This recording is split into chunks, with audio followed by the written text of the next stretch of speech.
Eh bien, bonsoir à tous.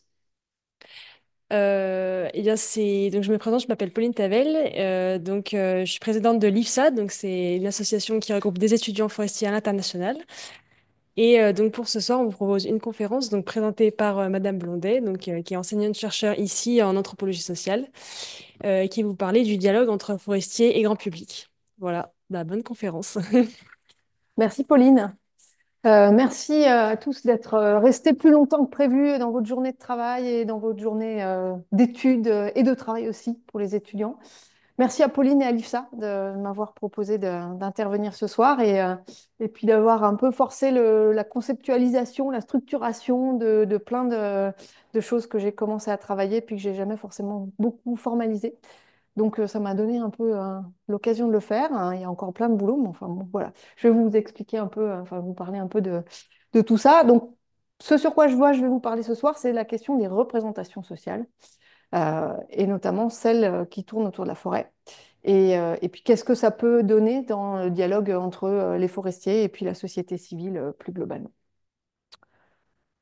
D'abord, on peut se poser la question, pourquoi s'interroger sur la question des représentations de la forêt? Vous le savez, aujourd'hui, on part du principe que la gestion forestière, elle doit être durable et multifonctionnelle. Et donc, forcément, ça amène à repenser la place du public dans la gestion forestière parce que, on embarque aussi la question de l'accueil du public. Et donc, forcément, ça nous amène à nous dire qu'il y a des acteurs qui ne sont pas des acteurs traditionnels de la gestion forestière, qui sont aussi en forêt, qui ont des usages et qui contribuent par leur présence à impacter en fait la manière dont on doit s'occuper des forêts. Donc, il y a une nécessaire prise en compte de ces usages, de ces usagers, et puis de leurs attentes. Et donc, qui dit attente dit aussi représentation, parce que ces gens-là ont une idée de ce qu'est la forêt ou de ce qu'elle devrait être, qui n'est pas forcément en accord avec celle des forestiers et des gens qui s'occupent de la gestion de ces espaces. Et donc, notamment, il faut prendre ces aspects-là en considération aujourd'hui dans les prises de décision qui vont être celles des gestionnaires. Euh, et donc, intégrer ça à sa gestion, ça pousse à s'intéresser aux différentes manières de voir la forêt. D'autant plus qu'on voit ces dernières années un engouement montant pour la forêt par le grand public. Vous avez certainement reconnu plusieurs de ces grands titres, soit des films, Le Temps des forêts, des films plus grand public pour les, même, je dirais presque pour les enfants, sur le chêne et le petit écureuil, ou des ouvrages de forestiers comme Laurent Tillon, Être un chêne, ou Peter Wollenben, sur la vie secrète des forêts, qui, quand il est sorti, a fait un battage médiatique énorme et qui a été extrêmement discuté dans les cercles forestiers aussi, parce que ça a beaucoup bousculé la manière dont les gens, en tout cas les forestiers, percevaient leur travail. En tout cas, ce ne sont que quelques exemples. Il y a des quantités de documentaires qui existent aussi sur la forêt, plus ou moins à charge, plus ou moins orientés dans leur discours. Et d'ailleurs, l'IFSA en propose un dans quelques jours pour ceux que ça intéresse. En tout cas, ça montre bien que la société, elle s'est prise d'affection pour la forêt. En fait, elle l'a toujours fait. Mais comme il y a les réseaux sociaux, c'est beaucoup plus voyant et beaucoup plus fort, je dirais, comme mouvement de fond, que ça n'a pu l'être dans le passé. Et ça amène aussi à tout un tas d'interpellations, notamment des gestionnaires forestiers, autour de ce qui se passe en forêt et de la gestion qu'ils mettent en place, avec des mouvements de revendication, des grands titres, des, des documentaires à charge dont je vous parlais tout à l'heure, en tout cas tout un tas de critiques qui proviennent de la société civile sur la manière dont les forestiers gèrent les forêts aujourd'hui en France. Donc tout ça, ça nous amène à se poser la question des représentations sociales. Or, on peut se poser la question, c'est quoi une représentation sociale? En fait, on part du principe que toute personne, elle va considérer une situation un problème ou bien son environnement depuis son point de vue, et c'est un point de vue qui est singulier et construit. Et quand je dis construit, c'est qu'il est chargé de tout ce que la personne a pu emmagasiner au cours de sa vie, notamment autour de processus qu'on qualifie de socialisation, qui partent depuis la plus petite enfance jusqu'à l'âge adulte, par couches successives et apports successifs de ce que c'est que la forêt. Donc, quand on est enfant, on va voir la forêt comme un endroit où on va construire des cabanes, on va y récupérer des bâtons, on va éventuellement y voir une biche, un chevreuil, un sanglier. Et puis, c'est le lieu aussi où, euh, où il y a éventuellement le grand méchant loup, le chaperon rouge. Enfin, ça, c'est pour ma génération, parce que les plus jeunes, ils ont des loups gentils qui sont pas méchants et qui font pas peur. Mais bon, ça a été pendant longtemps ça aussi, la forêt. Puis quand on est à l'âge adulte, on se nourrit de tout un tas de reportages, dont ceux que j'ai pu mentionner avant. Et puis quand on est forestier, eh ben, on a tout un tas d'autres éléments qui viennent s'agréger à ceci pour construire la manière dont on voit la forêt, donc la manière dont on se la représente.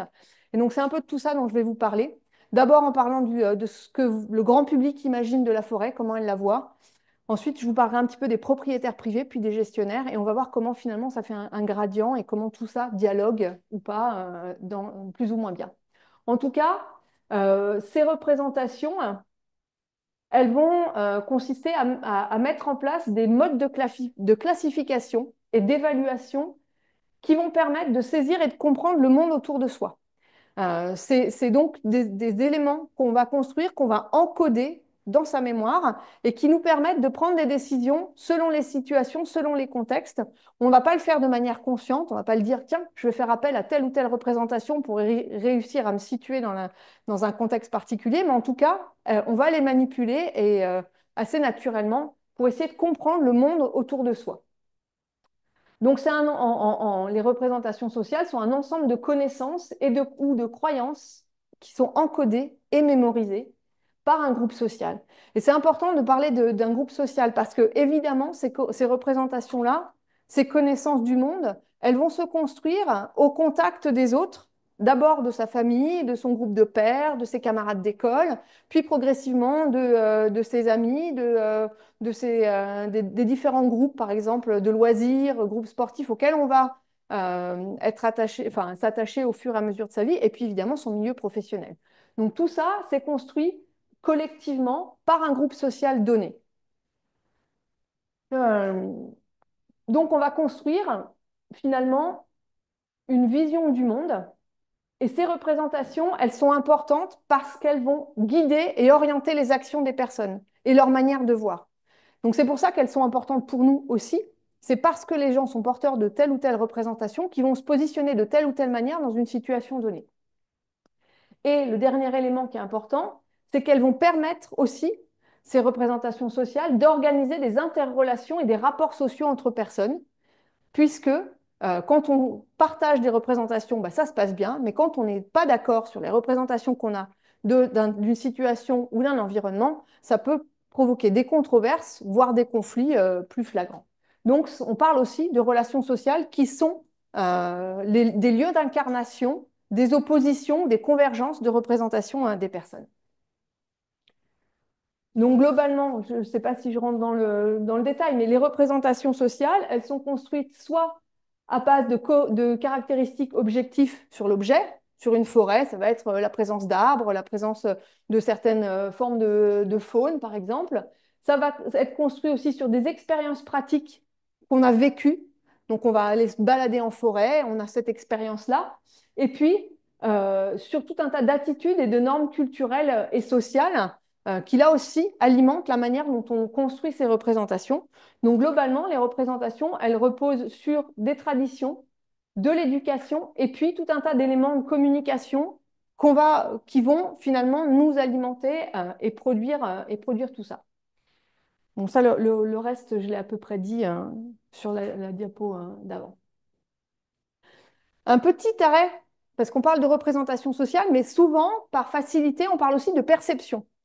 La perception, en vérité, elle est assez différente d'une représentation sociale. La perception, elle va plutôt faire référence à des ressentis de l'ordre plus individuel. C'est moins un construit social, c'est chacun ses propres perceptions d'un environnement, d'un contexte. Ça fait référence au sens et au mode d'attention au monde, c'est-à-dire la manière dont on est touché ou sensibilisé ou attentif à des éléments du monde. Et toutes les personnes ne sont pas attentives à la même chose. Toutes les informations qu'on a autour de nous dans un contexte donné ne sont pas jugées comme pertinentes pour nous. Il y en a certaines qu'on va prendre en compte, puis d'autres qu'on va laisser de côté parce qu'à un moment donné, on n'a pas l'impression qu'elles soient très importantes. Euh, et puis, la question de la perception, c'est quand même l'idée qu'on est émergé à un moment donné dans un milieu et on s'immerge notamment par l'expérience qu'on en a. Et l'expérience, elle passe forcément par les sens et par aussi toutes des formes d'émotion. Donc tout ça, les perceptions sont plutôt de l'ordre de l'individu et des sens et des perceptions qu'il va manipuler. Et il y a un chercheur dont je reparlerai qui s'appelle Tim Ingold qui a beaucoup travaillé sur cette notion de perception parce que lui il propose il parle de l'idée que ces perceptions elles sont construites dans le temps par une présence régulière et répétée vis-à-vis d'un environnement, notamment l'environnement naturel plus globalement, et que c'est ça qui fait ce qu'il appelle l'écologie sensible, sentient ecology, et donc, il explique que ce sentiment, enfin, cette écologie sensible, euh, it is based in feeling consisting in the skills, sensitivities and orientations that have developed through long experience on conducing one's life in a particular environment. Donc vraiment, il met l'accent très fort sur le fait que cette perception, elle est construite sur un retour fréquent, continu, dans un environnement naturel particulier. Et donc, j'y reviendrai parce que j'en reparle plus tard. Maintenant, si on rentre sur les différentes manières de voir la forêt, je vais retourner là à l'idée de représentation sociale. En tout cas, il existe aujourd'hui tout un tas d'enquêtes qui ont été menées ces dernières années autour de ces fameuses représentations sociales. Un des premiers éléments qu'on peut citer, c'est une enquête menée au niveau de l'Union européenne par le baromètre, l'eurobaromètre, pardon, de la PAC. Et celui-ci, en 2016, qui interrogeait un panel représentatif de la population de l'Union européenne, qui montrait que pour beaucoup de gens, finalement, la forêt, euh, qu'est-ce qu'est le bénéfice le plus important euh, fourni par les forêts? C'était la question principale. Ben, pour la majorité des gens, c'était d'abord d'absorber le carbone, puis d'être un habitat pour la faune, et notamment la faune d'ailleurs, et la flore. En troisième position, on arrivait sur l'idée que c'était utile pour protéger les populations des désastres, enfin des désastres, des, des catastrophes naturelles, voilà, et du risque, voilà, pour la gestion du risque. En tout cas, ça reste à un niveau extrêmement macro, ce genre d'enquête, avec à l'aide de statistiques, et ça donne une idée, mais je pense que si on, enfin, les résultats au niveau français étaient un petit peu différents, mais enfin bon, c'est pour vous donner une première idée. Ce même eurobaromètre de la PAC, bah justement, voilà, là, c'est la France. Donc, vous voyez, la France, on est un petit peu sur le même schéma que précédemment, mais elle met encore en avant l'absorption du carbone et puis l'idée de fournir un habitat à la faune et à la flore. Donc on est un petit peu différent par rapport à la précédente. Et la grosse différence, elle se fait qu'en France, on a un petit peu plus l'impression aussi que ça fournit du bois. Mais ça, c'est des résultats qui ne sont pas forcément corroborés avec d'autres enquêtes qui ont été menées à une échelle plus locale et moins au niveau européen. Ensuite, il y a des travaux qui ont été menés par une équipe de l'Université de Louvain en Belgique, notamment l'équipe de Christine Farcy, qui a mené un projet qui s'appelle L'arbre et la forêt, politique et communication. Et eux, ils se sont beaucoup intéressés à ce qui se véhicule dans les messages qui sont véhiculés dans les médias. Et une de leurs premières propositions, c'est que aujourd'hui, on se trouve dans des sociétés qui sont post-industrielles et qui, de ce fait-là, enfin, les gens ont moins de proximité, en règle générale, avec les zones rurales et la manière de vivre et de ces paysages et cette ruralité. Donc, une société post-industrielle et urbaine. Et donc, de fait, les gens ont des connaissances assez faibles des forêts en tant que socio-écosystème, dans lequel il y a un fonctionnement particulier, il y a des usages, et qui font que, bah, il y a des phénomènes particuliers qui se mettent en place.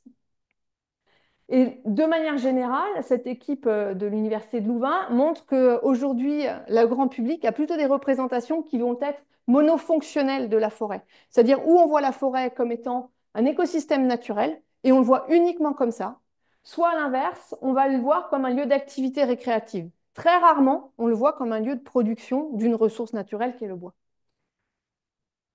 Et globalement, les gens considèrent quand même que la forêt est en danger ou en retrait, alors que euh, l'enquête de la Commission européenne en 2015 montre, enfin une enquête, montre qu'en fait, au cours des ans, on a quand même gagné plus 350 000 hectares par an entre 91 et là c'était 2010. Donc en 10 ans, il y a eu, il y a eu une augmentation considérable du nombre d'hectares de forêt. Donc en France et en Europe, la forêt n'est pas en retrait et la forêt n'est a priori pas en danger. Ça, c'est à discuter évidemment. En tout cas, une des chercheuses de cette équipe, Julie Matagne, qui a fait sa thèse, propose un autre résultat que je trouve très intéressant. Elle a posé la question finalement de la vision que les gens pouvaient avoir de est-ce que la forêt elle est gérée ou pas gérée. Et en fait, ce qui est intéressant ce graphique, c'est que elle dit que, enfin, il y a deux publics, les forestiers et les non-forestiers. Alors c'est un peu binaire, mais en tout cas c'est assez saisissant comme résultat, c'est que pour les forestiers en bleu, la forêt est majoritairement gérée durablement, alors que pour les non-forestiers, la forêt est détruite par l'humanité. Et on a vraiment une polarisation entre ces deux visions-là, qui sont un petit peu schématiques, mais en tout cas qui sont assez saisissantes. Toujours cette même équipe montre qu'il y a une évolution récente de ces représentations sociales elle montre notamment que la forêt devient, et ça j'en ai un petit peu parlé au début de l'exposé, un sujet de plus en plus sensible parce qu'elle est chargée de signification sentimentale, affective, que beaucoup de gens, enfin, qu'on a des gens qui commencent à avoir, enfin, à refuser de voir abattre un arbre parce qu'ils trouvent ça assez révoltant. Et donc, la forêt devient une chose de plus en plus précieuse, rare, menacée par les activités humaines. Et donc, forcément, elle est à préserver. Et ça, c'est vraiment une vision qu'on voit monter assez fortement ces dernières années. Et puis, la société civile, c'est ce que je disais un petit peu tout à l'heure, elle devient de plus en plus la partie prenante vigilante de la forêt. Et donc, elle se positionne dans le débat public sur ce qui est fait en forêt, la manière dont elle est gérée et la manière dont voilà, on prend soin ou pas de la forêt. Une autre enquête intéressante, qui elle est beaucoup plus ancienne, c'est une enquête qui a été menée par un sociologue, socio-anthropologue qui s'appelle Bernard Kalaora, qui dans les années 80 est allé se balader en forêt de Rambouillet, je crois. J'ai un petit doute, mais je crois que c'est ça. En tout cas, forêt périurbaine autour de Paris, et qui en a fait une lecture sociologique de la fréquentation du public. Alors, il faut savoir que Bernard Kalaora, à l'époque, il avait une vision assez déterministe. C'est un courant de la sociologie, notamment, qui a été mis en place par Pierre Bourdieu et qui catégorise un petit peu qui regarde particulièrement ce qui s'impose aux gens et la manière dont que les attitudes des personnes sont orientées par qui ils sont, leurs habitudes, notamment ce qu'ils appellent les habitudes de classe. Et donc, c'est comme ça qu'il a orienté son travail. Et donc, il montre très bien qu'il y a une forte influence de l'éducation et du niveau d'études dans la fréquentation. C'est-à-dire, plus on a un niveau d'études élevé, plus on va être amené à aller en forêt et on va le faire beaucoup plus facilement. Dans son étude, les classes plus populaires étaient des classes qui n'allaient pas en forêt, qui ne s'autorisaient pas à aller en forêt, comme si c'était quelque chose qui démarquait finalement d'une catégorie sociale. Et donc, il part du principe que cette activité d'aller en forêt, elle vise à se différencier. Et notamment les classes les plus aisées, c'est un moyen de dire je suis une classe aisée parce que je vais en forêt et je me distingue des autres classes par cette activité-là. Et notamment dans ce discours-là, eh bien, la forêt est un bien symbolique qui, comme l'œuvre d'art, ne peut exercer d'attraction que sur les personnes déjà en possession de la culture. Donc, il dit bien là que finalement, pour apprécier la forêt et pour avoir envie d'y aller, il faut être chargé d'un certain bagage intellectuel, qui est un bagage pour lui sociologique, c'est-à-dire un bagage de classe. Et donc, il donne note du fait qu'il y a des inégalités sociales qui vont s'exprimer dans la pratique de loisirs vis-à-vis de la forêt. Et donc, pour affirmer encore plus cet élément-là, il part de l'idée que les représentations sociales de la forêt, d'ordre esthétique et paysagère, qui sont portées par les classes les plus aisées, sont là aussi des éléments qui vont leur permettre de se distinguer vis-à-vis des autres classes sociales. Je passe à une autre enquête qui est plus récente, qui est une enquête qui a été menée conjointement par l'ONF et par une équipe de sociologues de l'Université de Caen, qui est une enquête qui est intéressante parce que, à ma connaissance, c'est la seule qui se répète dans le temps depuis 2004, voilà, 2004-2010. Et en fait, la plus récente date même de 2021 et il y en aura une prochaine en 2026. Donc l'intérêt de ce travail-là, c'est que c'est répétitif dans le temps. Une partie des questions est posée de la même manière tous les 5 ans. Et il y a des ajustements thématiques à chaque nouvelle mouture. En tout cas, ce qui est intéressant, c'est que dans cette enquête, depuis 20 ans, la forêt est systématiquement définie comme un espace de nature à préserver pour les générations futures. Ça, c'est ce qui revient de manière systématique. Si je reviens sur l'enquête de 2015, il y avait un focus sur la satisfaction des personnes vis-à-vis de la gestion qui était faite en forêt. Donc là, c'est aussi une enquête auprès du grand public, faite de manière quantitative, c'est-à-dire avec un questionnaire où les gens ont rempli et le questionnaire en cochant des cases pour donner leur réponse. Et donc, ce que montre cette enquête de 2015, c'est que finalement, la proportion d'avis satisfaits de la gestion qu'ils observent en forêt, elle a baissé par rapport aux enquêtes précédentes. Euh, et donc, il y avait des questions sur les aménagements, l'entretien des routes, des chemins et sur les effets de plantation, hein. En tout cas, elle baisse. Les gens sont de moins en moins satisfaits de ce qu'ils voient dans la manière dont les forêts sont gérées. La question de la diversité des paysages, elle est toujours un aspect qui est le plus satisfaisant pour les personnes.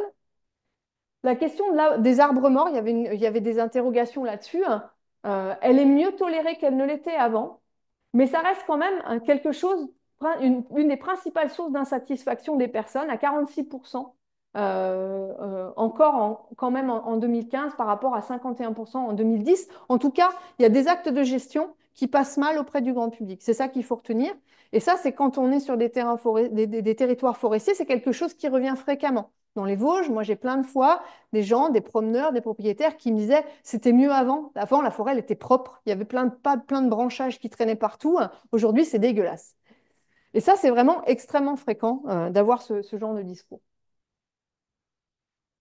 La coupe de bois, elle est évidemment, on peut imaginer, jugée comme défavorable, et notamment par les jeunes et par les femmes et les habitants de la région parisienne. C'est beaucoup moins le cas pour les gens qui sont dans un milieu plus rural. Et puis finalement, l'idée que la gestion de la forêt, elle peut créer de l'emploi, elle ressort de manière très marginale dans les déclarations des populations. Euh, et donc la première priorité de la gestion des forêts en 2015, et c'est toujours le cas dans les enquêtes les plus récentes, c'est que c'est la protection de la diversité biologique qui est la priorité numéro 1 pour les gens du grand public. Et ça, c'est quelque chose qu'on a retrouvé dans d'autres enquêtes qui ont été menées, notamment ici dans le cadre du projet Sans tête que j'ai coordonné, où on a montré de la même manière que les élus des communes forestières, ce qui mettait en premier quand on leur demandait quel était l'enjeu de la forêt de leur commune, c'était ça, c'était d'être un réservoir de biodiversité qu'il fallait transmettre aux générations futures. Donc la question de la biodiversité à préserver à l'avenir, elle est vraiment centrale dans les représentations des personnes. Si je continue sur cette enquête forêt-société, on a eu un focus, toujours en 2000, là pour le coup c'était 2010, sur le rôle de la forêt. La manière dont les gens, enfin, quel était le rôle que les gens considéraient que la forêt avait. Là encore, on arrive sur l'idée que c'est un espace de nature à préserver pour les générations futures. Et là, vous voyez bien quand même les pourcentages, 93 et 94% de réponses entre assez bien et très bien, c'est vraiment massif, quoi. Euh, Là aussi, la question de la forêt comme espace économique est toujours la proportion la moins citée, encore moins que celle que la forêt est une source d'emploi. Et par contre, quand on regarde les menaces qui étaient perçues à l'époque, c'était des menaces anthropiques. L'incendie, la pollution, le développement des villes, qui lui était vraiment en forte hausse. Et le changement climatique venait comme une préoccupation montante, mais était encore peu présent. En tout cas, là, on est sur l'enquête de 2010. Ils ont fait, et je trouvais ça intéressant de vous montrer ça, un petit focus aussi sur les populations rurales, pour essayer de voir s'il y avait des distinctions de représentation entre les gens qui sont dans les milieux ruraux et puis les gens qui sont plus urbains. Et là, ce qui était intéressant, c'est que ces populations rurales, ils avaient une vision assez claire du cycle naturel d'une forêt gérée, mais pour autant, ils avaient un regard assez critique sur la manière d'exploitation qui était jugée comme trop intensive à leurs yeux. Mais en même temps, il y avait une augmentation de la part des ruraux qui jugeaient cette exploitation comme une menace de plus en plus importante. Et ça, c'était quand même très intéressant. Entre 2004 et 2010-2015, on est passé de 3,4% à 10% de gens qui étaient insatisfaits et qui jugeaient de manière négative et comme une menace le fait d'exploiter les bois. Donc en gros, même dans les milieux ruraux, cette vision d'une gestion qui ne serait pas la bonne, entre guillemets, elle monte. Euh, les coupes rases, de la même manière, sont jugées de plus en plus négatives. Et puis, il y a cette critique pardon, je me mélange, euh, de, euh, une critique montante de pratiques en faveur de la biodiversité. Et les ruraux sont plus critiques que les urbains sur ce point de vue-là. Mais c'est aussi, je pense, parce qu'il y a une grande tradition de prendre soin. Il y a le côté aussi où on a géré un espace naturel de tout temps. Et justement, cette question du bois mort, c'est perturbant parce qu'on a l'impression que c'est laissé à l'abandon. Enfin, c'est ça, les représentations qui sont les plus communes. En 2012, si on veut conclure, les ruraux gardaient une forme de spécificité dans leur perception de la forêt par rapport à un grand public plus global, mais ils avaient quand même une image d'une forêt qui était encore humanisée, dans laquelle l'homme devait absolument intervenir, ce qui est beaucoup moins le cas des populations urbaines qui ont du mal à penser la forêt comme étant un espace où les hommes interviennent, notamment par la gestion. Dans plusieurs autres enquêtes, vient cette idée de la forêt, elle est sauvage, mais il ne faut pas qu'elle le soit trop, la forêt.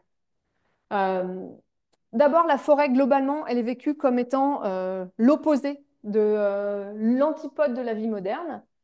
On va en forêt parce qu'on désire s'extraire de la société, de l'urbanité, fuir la société d'une certaine façon et ses contraintes, sa vitesse, sa rapidité. Donc, on a tendance à valoriser les espaces qui paraissent peu anthropisés et qui semblent donc les gens semblent préférer des espaces à l'apparence sauvage. Mais en fait, c'est vraiment à l'apparence sauvage. Parce qu'en même temps, il ne faut pas qu'il y en ait trop. Sinon, ça fait peur. C'est ce que je dis en bas. Les milieux ouverts sont particulièrement appréciés parce que ça donne aux gens un sentiment de sécurité. Et dès que c'est trop fouillis, dès qu'il y a trop de ronces, tout de suite, c'est perturbant pour les personnes. Et d'ailleurs, le fait d'être constaté que, en général, les gens qui vont se balader en forêt vont rester sur les chemins. Il y en a très peu qui s'éloignent, en vrai, de ces espaces-là. En tout cas, je trouvais cette citation intéressante, là aussi tirée du baromètre forêt-société et de toutes les publications qui ont été issues de ce travail-là, et qui dit, spontanément, les visiteurs sont en attente d'une forêt d'aspect sauvage, susceptible de leur procurer ce sentiment de liberté qu'ils recherchent, sans les inconvénients de la plonger dans un véritable milieu non investi par l'homme, se sentir perdu sans être réellement perdu. Et donc je la trouvais assez marquante pour être citée. Mais on a aussi des distinctions dans la manière dont on se représente les forêts selon d'où on est et selon qui parle. Et je trouvais que l'exemple des langues de Gascogne était quand même intéressant à vous apporter parce que globalement, les langues de Gascogne, ça n'a pas la réputation d'être beau. On a plutôt l'impression que c'est laid, c'est monotone, c'est peu esthétique. Bon, en plus, c'est monospécifique et c'est du pin et berk, c'est pas bien. Enfin, en plus, il y a aussi des jugements de valeur sur cette forêt-là, sur le fait que est-ce que c'est vraiment, euh, est-ce que c'est une vraie forêt? Est-ce que c'est seulement une plantation? Est-ce que c'est un champ d'arbres? Enfin, moi, j'ai des souvenirs d'anciens collègues qui ont été enseignants ici, qui disaient clairement, la forêt monospécifique, c'est pas de la forêt, c'est un champ, ni plus ni moins. Donc, des choses comme ça, on en avait aussi. Donc, en fait, cette forêt des Landes, elle bénéficie dans le milieu forestier d'une image plutôt négative, on va dire. Et ben, pour les gens qui vivent dans ces forêts-là, elle est jugée de manière plutôt positive, en fait. Les gens y voient un caractère sauvage qu'ils apprécient. Ils ont un sentiment d'être en pleine nature, malgré tout. Ils y voient la faune, ils apprécient particulièrement le fait de pouvoir voir des jeux de lumière. Donc, ils lui trouvent vraiment un caractère esthétique. Et puis, d'autant plus, c'est, euh, il y a tout un attachement à ce paysage. Hein. C'est devenu l'identité du territoire. C'est une forêt qui est mise en avant par la Gironde. Hein, la photo qui est là, elle vient de Gironde Tourisme. Donc c'est vraiment comme ça qu'on vend les Landes de Gascogne, aussi avec ce territoire de forêt, qui est une forêt qui n'est pas naturelle, qui a été plantée et qui aujourd'hui est complètement représentative de qui sont les Landais et à quoi, enfin, qu'est-ce qu'est les Landes. Et elle est vendue comme étant un paysage esthétique, beau, appréciable. Et les gens le vivent comme ça et aiment la forêt qui sont autour d'eux. Je ne sais pas si j'ai pas une deuxième. Non, j'ai pas une deuxième diapo. J'en suis où, Pauline? 35 minutes. OK. Alors, on va changer un petit peu de public parce que je trouvais intéressant de revenir à des gens qui sont plus proches de la forêt, mais qui, sans être des gestionnaires. Il y a quelques années, j'avais eu l'occasion de faire une enquête sur les propriétaires privés de forêt. Donc, je vais vous parler un peu de ça, mais je l'agrémente de pas mal d'autres recherches qui ont été menées autour de ces propriétaires. D'abord, il y a des enquêtes qui sont menées très régulièrement, là encore par questionnaire et traitement statistique, par l'IDF, donc qui est l'organisme qui fait de la recherche et développement pour la forêt privée. Et dans ces enquêtes-là, plusieurs fois, la notion d'attachement du propriétaire est ressortie de manière très forte. Notamment dans celle de 2010, qui montre que 84% des personnes interrogées se déclarent attachées à leur bois. 84%, c'est quand même assez saisissant. Cet attachement, il va se manifester de différentes manières, mais notamment par la régularité avec laquelle les gens, enfin les propriétaires vont dans leur forêt et au travers de l'entretien qu'ils font de ces espaces-là. Alors, on n'est pas dans de la gestion. Hein. L'entretien, globalement, c'est à la sortie de l'hiver, je vais voir ma parcelle de forêt, je regarde s'il y a des chablis, je nettoie un peu, j'enlève ce qui est cassé, mais en tout cas, il y a une forme d'activité dans ces forêts. Et puis, ce qui est important pour eux, c'est finalement le lien qu'ils entretiennent avec ces forêts. Et ça, c'est quelque chose d'assez important parce qu'en fait, il est question ici de l'attachement. Et l'attachement, en plus des représentations, la question de l'attachement, ça a été théorisé pas mal en sciences humaines et sociales, notamment par des gens comme Aignon et Latour, mais ce n'est pas les seuls, qui montrent très bien que l'attachement, c'est ce qui fait bouger les gens. C'est ce qui va les mettre en mouvement, c'est ce qui est capable de leur faire quelque chose. C'est parce qu'on est attaché à un environnement, à quelque chose en particulier, qu'on va mettre en œuvre des choses pour s'assurer de la préservation notamment là en l'occurrence, de cet environnement. Et ce qui était intéressant pour ces propriétaires, ce que nous on a montré aussi dans l'enquête du projet AMI, qui est là-haut, c'est que le plus souvent, euh, les propriétaires ne manifestent pas que qu'il y a une valeur d'usage ou d'échange ou une valeur instrumentale à leur forêt. Ils vont vraiment mettre en avant le fait d'être dans le paysage, le fait des souvenirs qu'ils portent à cet écosystème. Donc, on n'est vraiment pas dans quelque chose où la forêt sert à quelque chose. On est vraiment dans des gens qui nous disent, moi j'y vais pour y aller parce que j'aime cet endroit. parce que elle me rappelle des choses. Les raisons économiques, elles sont mentionnées très tardivement, quasiment pas, ou bien après finalement d'autres aspects plus significatifs sur lesquels je reviens maintenant. Cet attachement, il est porteur de représentation, cet attachement des propriétaires. Le plus souvent, les propriétaires sont attachés à leur forêt parce que c'est un lieu de souvenir marquant pour eux.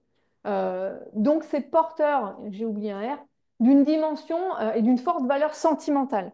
La forêt, pour ces gens-là, c'est leur racine, leur origine. Certains me disent c'est les ancêtres. Donc, elle rappelle quelque chose de d'où on vient, et de qui était notre famille. Euh, Ça rappelle aussi aux gens des personnes qui ont spécialement compté, avec qui elles ont arpenté leur forêt. Le grand-oncle, le père avec qui on est allé faire du bois. Donc des moments de l'enfance qui ont été des moments de bonheur pour les personnes qui en parlent et qui en parlent encore aujourd'hui de manière très émue. En tout cas, la forêt, le fait de garder sa forêt et le fait d'être attaché à cet espace, ça brasse aussi tout ce genre d'éléments pour les propriétaires. Ça rappelle les origines, on l'a vu, ça rappelle là d'où je viens, ça ancre les personnes dans un territoire, mais aussi dans une famille, dans un groupe social. Donc finalement, la forêt pour ces personnes-là, ça fait référence à l'identité de la personne. C'est aussi pour ça que les propriétaires, ils sont si attachés. Et je pense que c'est un paramètre qu'on oublie très souvent. Parce que c'est difficile d'aller, quand on fait de l'action publique, on essaie de mobiliser les petits propriétaires, d'aller tirer sur cette corde-là pour essayer de mobiliser les petits propriétaires. On se plaint toujours du fait qu'ils ne sont jamais là, les petits propriétaires. D'abord, ils ne savent pas où c'est, et puis ils n'en ont rien à foutre. Je pense que c'est plus complexe que ça. Mais quand on est dans l'action, quand on est des gestionnaires ou quand on veut mettre en place, par exemple, sur un territoire, on est chargé de mission forêt dans un PNR, par exemple, c'est très difficile d'aller se dire, bon, alors comment je vais les choper, ces petits propriétaires? Ben, juste par l'attachement. C'est quand même pas simple. En tout cas, je trouvais intéressant de vous montrer que pour moi, l'image qu'on a un peu des propriétaires, elle est peut-être un peu à complexifier, elle n'est peut-être pas aussi simple que celle qu'on a souvent. Et puis, il y avait un côté que j'avais envie de vous montrer aussi, c'est ce que j'ai appelé, pardon, les propriétaires sylviculteurs. Parce que ceux-ci ont encore un rapport différent. Et ça me permet aussi de venir progressivement aux gestionnaires parce que c'est, je pense, quelque chose qui réunit ces propriétaires que j'appelle sylviculteurs et les gestionnaires. Ce que j'appelle propriétaires sylviculteurs, c'est des gens qui vont avoir plutôt un nombre d'hectares, enfin quelques hectares au moins, et qui eux-mêmes se mettent à faire de la gestion, se mettent à s'informer là-dessus, se forment, sont dans les CRPF et ce genre de choses. Et donc ces gens-là, ils sont vraiment au contact de leur forêt. Et moi, j'ai eu des super témoignages de la part de ces gens-là, de l'attachement qu'ils avaient vis-à-vis de leur forêt. Donc il y en a qui vont me parler d'un besoin incompressible, viscéral, physique d'aller en forêt. Comme cette personne qui disait, c'est un virus. Si j'y suis pas pendant une semaine, je ne suis pas bien. Il y en a d'autres qui me disaient, ma forêt, c'est devenu un mode de vie, une thérapie. Et là aussi, on a des gens qui disent, au fur et à mesure, je me suis laissé bouffer par la forêt. Et puis le dernier, c'est le plus marrant, parce que ça va encore plus loin chez certains. Alors, c'est pas tout le monde, hein, mais en tout cas, pour un en particulier, sa forêt, c'est sa danseuse. Et je trouve que ça veut bien dire ce que ça veut dire, parce qu'on a tous en tête des images de forestiers qui sont jamais chez eux, qui sont toujours en forêt. Et j'en arrive aux forestiers, euh, avec la question de savoir s'il y aurait un mode de pensée ou un ethos forestier, c'est-à-dire quelque chose qui réunit ce corps de métier en particulier. Déjà, ce qu'on peut mettre en avant, c'est que quand on est forestier, qu'on est gestionnaire, que ce soit en forêt publique, en forêt privée, on partage un vécu commun, une expérience forestière particulière. C'est-à-dire le fait d'aller en forêt, d'être attentif à cet écosystème, fait qu'on développe une aptitude à la regarder différemment. Et ça, c'est quelque chose que les forestiers partagent. Ça, c'est aussi cette expérience commune. Elle est forcément chargée d'une relation sensible, là encore, à un écosystème naturel qui touche les personnes. Les citations que je vous ai présentées avant, elles le montrent. On est touché par cet espace. Et le métier de forestier lui-même est un métier d'engagement sur plusieurs années pour des résultats dont on ne connaît même pas l'ampleur. On ne sait pas ce que les choix qu'on va faire aujourd'hui, les orientations de gestion qu'on va prendre, vont donner à l'avenir et si finalement la forêt va réagir de la manière dont on souhaiterait qu'elle réagisse. En tout cas, c'est aussi un pas de temps forestier qui fait qu'on est dans un temps long qui justement est un petit peu perturbant parce qu'on ne sait pas finalement ce que je disais juste avant, finalement l'incertitude de savoir ce que va donner notre décision aujourd'hui. Et puis, c'est un pas de temps qui est assez contradictoire finalement avec celui des sociétés contemporaines. Donc, il y a une forme de décalage, ce que je veux dire, de la gestion forestière d'une certaine façon. En tout cas, ce qui ressort aussi des entretiens avec des forestiers, c'est qu'ils sont animés, passionnés eux aussi par leur métier, par ce qu'ils font. Euh, et finalement, là encore, ça crée un attachement particulier pour cet écosystème et un certain engagement vis-à-vis de la forêt. C'est-à-dire que quand on décide d'être forestier, on prend une espèce d'engagement vis-à-vis de cet écosystème qu'est la forêt. Si on va un petit peu plus loin, cet ethos ou ce mode de pensée forestier, il repose, on l'a vu, sur un vécu commun avec le terrain qui est extrêmement central, la pratique du terrain, mais aussi il repose sur tout un tas d'outils et de références scientifiques qui sont plutôt standardisées. Et c'est ce qu'on peut appeler, en tout cas ce que Juliette Mouche, c'est tout frais, la thèse date d'hier, la soutenance date d'hier, elle appelle un système gestionnaire. Elle le décrit très bien dans la thèse qu'elle a présentée. Tout ça, c'est aussi contrebalancé par cette allée sur le terrain, avec l'idée, là encore, donc d'un métier de passion, un engagement personnel, je l'ai déjà dit, intime, émotionnel, cet engagement lui aussi, hein, avec des gens qui disent, par exemple, j'aime bien associer la foresterie à l'art, à l'artisanat. Il y a cette idée de beauté dans la forêt, faire avec ce qui existe et essayer de le tourner vers quelque chose de mieux. Et je trouvais ça assez beau aussi de lire cette citation. Il y a la question de la temporalité spécifique dont j'ai un petit peu parlé, hein. Et puis, l'idée qu'il faut savoir accepter de ne pas tout savoir, que le temps long et la question de la décision dans l'incertitude, ben, on prend quand même des décisions, même si on n'est pas sûr que ça marche. Donc, il y a la question comment j'appréhende le droit à me tromper ou pas dans une pratique de gestionnaire qui est quand même quelque chose qui est basé sur de la rigueur scientifique, technique et des outils. Mais tout ça, là aussi, je reviens sur cette idée d'attachement fort à la forêt. C'est aussi quelque chose, le fait d'être gestionnaire, qui inscrit son travail, son activité dans une continuité de gestion et donc dans des formes de transmission. La transmission entre forestiers, le fait de discuter aussi de ses choix de gestion est très important. C'est quelque chose ça permet finalement d'aider à prendre des décisions. Comme on n'est jamais sûr de rien, le fait de pouvoir discuter, de pouvoir éclairer ces idées, ces propositions, ces pensées par celles qui viennent du collègue d'à côté ou de ce qu'a fait le prédécesseur sur la parcelle qu'on gère, ça aide à se dire oui, c'est peut-être comme ça qu'il faut faire ou oui, ok, je prends telle décision parce que finalement, ça soutient un petit peu.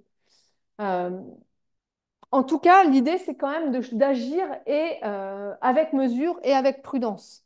Donc, le forestier, il aime bien prendre son temps. Et c'est aussi pour ça, je pense, que les attaques de scolytes, par exemple, ça a été des moments extrêmement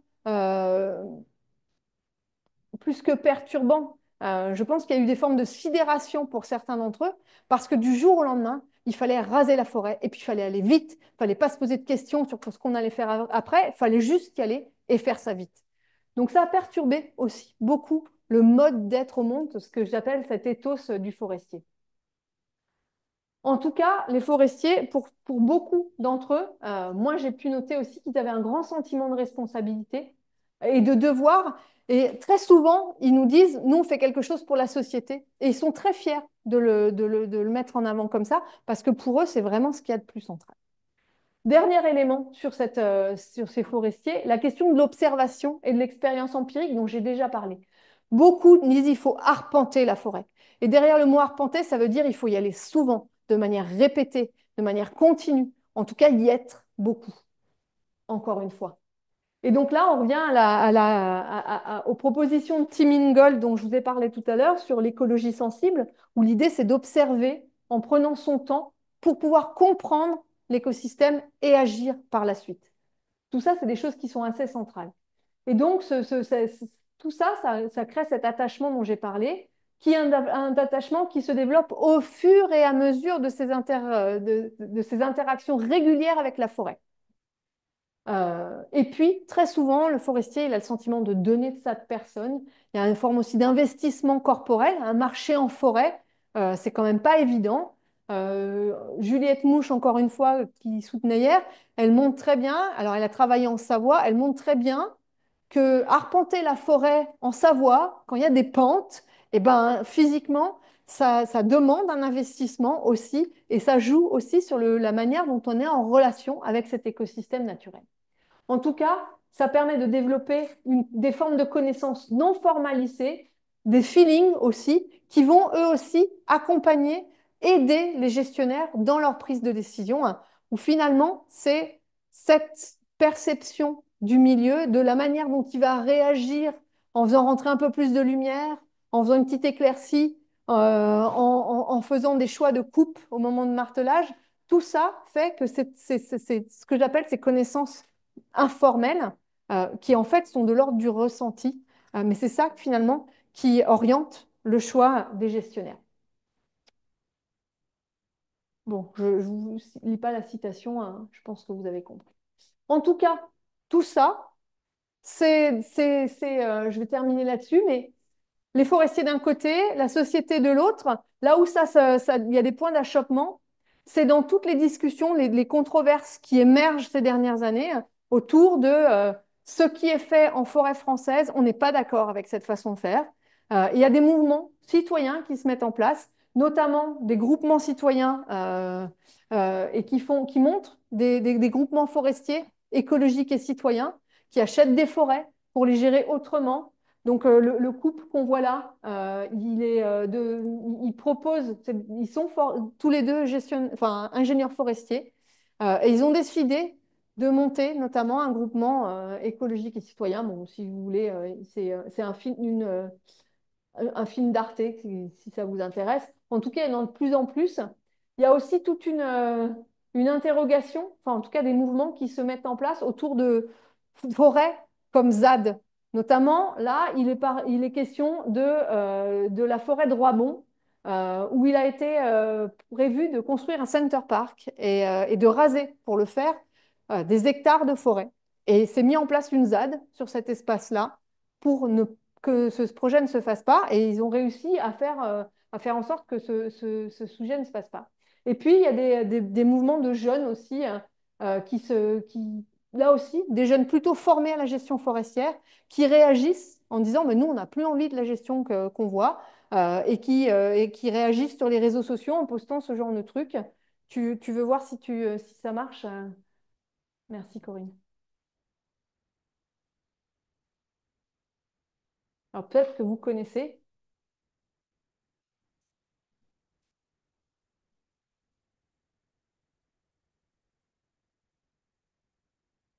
Alors, je ne vous la passerai pas en entier, hein, ça fait 3 minutes, mais au moins un petit peu.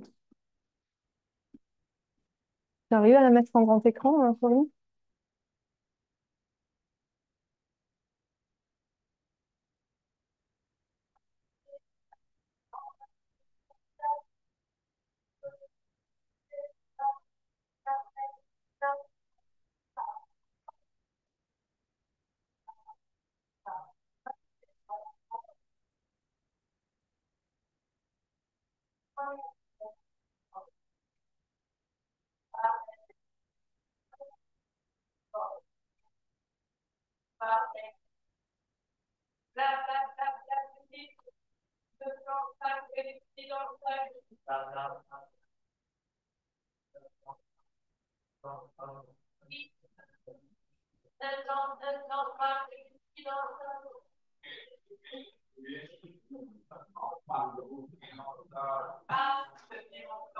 Oui.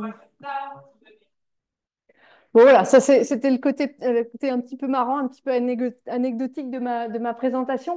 Bon, en tout cas, voilà, c'est pour vous dire un petit peu tout ce qui se brasse autour de ces représentations sociales de la forêt. Et à partir de là, ben, on peut se demander, alors je vais passer ce schéma-là, mais on peut voilà, se demander, attends, vas-y Corinne. On peut un peu se demander comment on arrive à réconcilier finalement toutes ces personnes hein, qui ont des façons radicalement différentes de voir tout ça. Ben, en fait, il y a des expérimentations qui se montent. Il y a des expérimentations territoriales où finalement on va se dire, bah, tiens, on va monter des approches participatives. Hein, on va y arriver. Voilà. On peut monter voilà, des approches participatives. Alors ça se fait beaucoup en périurbaine, ça se fait autour des forêts d'exception de l'ONF des hommes et des arbres aussi, hein, et qui est un projet de territoire monté par la métropole du Grand Nancy et le PETR d'Épinal, notamment dans lequel AgroParisTech a beaucoup contribué et qui a notamment aussi financé une partie des recherches que je vous présente là. En tout cas, ça fait partie des choses qui existent. On peut aussi se dire qu'il y aurait des questions à se poser sur des changements d'orientation de gestion avec la montée d'une sylviculture plus proche de la nature, tous les alternatifs là dont je vous ai parlé, c'est ça qu'ils mettent en avant. C'est-à-dire qu'il faut gérer autrement, qu'on peut gérer de manière plus naturelle. Et donc, on voit un petit engouement autour des propositions, notamment de ProSilva. Il y a des projets d'aménagement participatif qui se montent, comme sur la forêt de Compiègne, mais aussi à Bibracte, qui est un site archéologique dans le Morvan, où là, il y a des expérimentations. On travaille avec les acteurs du territoire et des gens qui sont dans la gestion pour essayer de voir comment on peut travailler avec les populations locales à un projet d'aménagement pour que celui-ci soit compris, qu'il soit aussi porté, soutenu, mais forcément, ça oriente les décisions des gestionnaires. En tout cas, moi, je prône le dialogue, je prône l'écoute de toutes les paroles et de l'échange autour de ces questions-là, parce que finalement, on n'y arrivera pas si on reste chacun dans son coin en disant que l'autre est un abruti et qu'il n'a rien compris. Voilà, je vous remercie.